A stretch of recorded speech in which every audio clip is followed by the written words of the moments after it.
অনেকেই আপনারা জানেন যে বাংলাদেশে এখন একটা মেজর ক্যাপাসিটি, মানে টোটাল যে আমাদের উৎপাদন ক্ষমতা, তার মধ্যে একটা লায়ন শেয়ার কিন্তু এখন কন্ট্রিবিউট করছে আমাদের প্রাইভেট সেক্টর।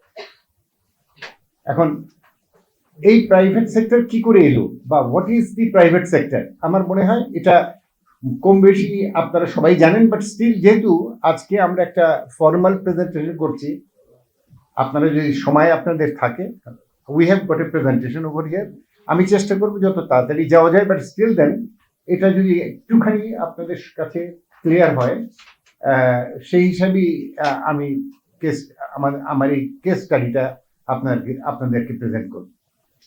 তো বিষয়টা হচ্ছে এরকম, আমরা এটাকে বলি ইন্ডিপেন্ডেন্ট পাওয়ার প্রডিউসার। কেন প্রয়োজন হলো, এর অনেক ব্যাকগ্রাউন্ড ইতিহাস হচ্ছে এরকম। এটা শুধু বাংলাদেশে নয়, পৃথিবীর তাবৎ দেশে এই প্রাইভেট পাওয়ার চলছে।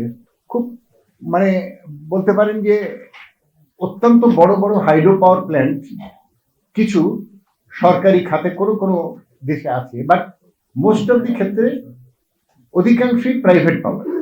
কারণ সরকার প্রথমেই শুরু করে আমাদের দেশেও, যখন আজ থেকে যদি ধরেন 30-40 বছর আগেও 100% পাওয়ার বিদ্যুৎ সরকারি বিদ্যুৎ উৎপাদন করত, কিন্তু সরকারের পক্ষে এত হিউজ ইনভেস্টমেন্ট করা কোনোদিন সম্ভব না। কারণ যখনই কোনো একটা জেনারেশন ক্যাপাসিটি বাড়তে থাকে, লোড ডিমান্ড বাড়তে থাকে, ক্যাপাসিটি রিকোয়ারমেন্টও বাড়তে থাকে, এবং এক একটা পাওয়ার প্ল্যান্টের কস্ট কিন্তু অনেক বেশি। একটা 400 মেগাওয়াট পাওয়ার প্ল্যান্টের দাম $300 মিলিয়ন।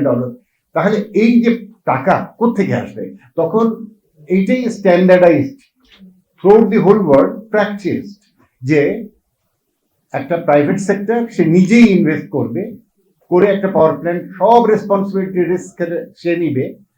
পরিবর্তে what he will do, he will establish the power plant, সে বিদ্যুৎটা বিক্রি করবে কার কাছে? সরকারের কাছে বা কোনো একটা এন্টিটির কাছে।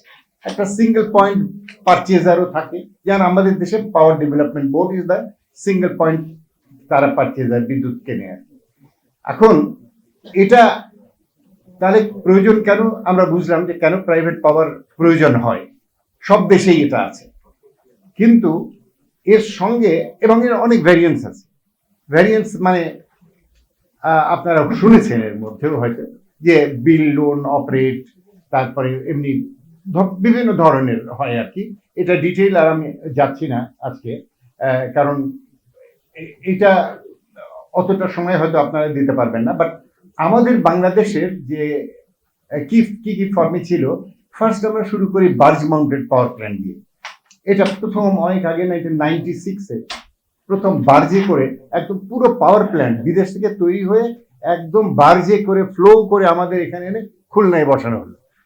হ্যাঁ, অ্যাট দ্যাট টাইম খুলনা কিন্তু হেভি পাওয়ার ক্রাইসিস চলছিল, এবং শিল্প কারখানা সব জায়গায়, এবং আপনারা সেগুলো সব জানেন যে কি ধরনের বিদ্যুৎ ক্রাইসিস তখন মানুষ ফেস করেছে।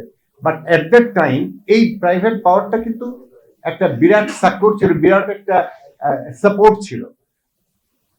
এখন নেক্সট প্রশ্ন আসছে যে এটা, এই যে প্রকিউরমেন্টস গুলো কিভাবে হবে? একটা পাওয়ার প্ল্যান্ট যে আসবে, এটা কিভাবে আমরা এই পাওয়ার প্ল্যান্ট আমাদের দেশ, মানে এটাকে প্রকিউর করব? এই প্রকিউরমেন্ট হিস্ট্রিটা তখন আমরা এভাবে শুরু করি, কারণ তখন তো কোনো অভিজ্ঞতা ছিল না। বিদ্যুৎ উন্নয়ন বোর্ড তখন যে একটাই এনটিটি তখন সেই সময় ছিল, তখন আমরা আশেপাশের সমস্ত যেসব নেবারিং কান্ট্রি ছিল তাদের অভিজ্ঞতা শেয়ার করতে গেলাম, এবং সেখান থেকে খুব তাড়াতাড়ি করে আমরা কিছু ডকুমেন্টেশন কালেক্ট করে আমরা টেন্ডার করে কয়েকটা বার্জ মাউন্টেড পাওয়ার প্ল্যান্ট করলাম। এবং এই বার্জ মাউন্টেড পাওয়ার প্ল্যান্টটি কিন্তু আসল কোন স্ট্যান্ডার্ড পাওয়ার প্ল্যান্ট না, কিন্তু ওটা কিন্তু তড়িঘড়ি করে একটা ব্যবস্থা নেওয়া হয়েছিল সেই সময়।